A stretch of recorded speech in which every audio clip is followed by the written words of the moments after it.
Stage లోనే ఉన్నావురా. నేను జాబ్ తెచ్చుకొని ఏం చేయాలో అర్థం కాని పొజిషన్ లో ఉన్నా. ఏమైందిరా? జాబ్ వస్తే ఇంకా లైఫ్ సెటిల్ కదా, దానికోసమే కదా మనం ఇంత చదువుకున్నాం. అలా అని చెప్పే మోసపోయాంరా మనం. జాబ్ వస్తే ఇంకా మనం రెస్పాన్సిబిలిటీస్ పెరుగుతాయిరా.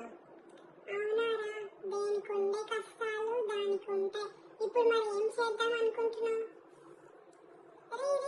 ఇప్పుడే కన్సల్టెన్సీలో యాడ్ చూసారా? యూఎస్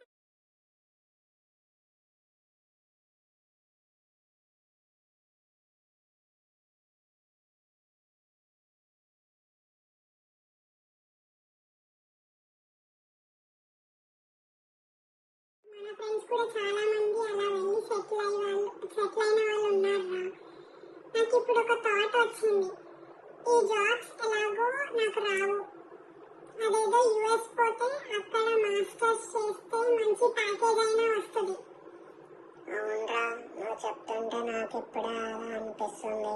ఇక్కడ ఎంత పని చేసినా మన టాలెంట్ గుర్తించర్రా.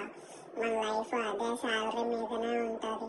మన లైఫ్ మారాలంటే ఏదో ఒక పెద్ద స్టెప్ చూస్ చేసుకోవాలరా.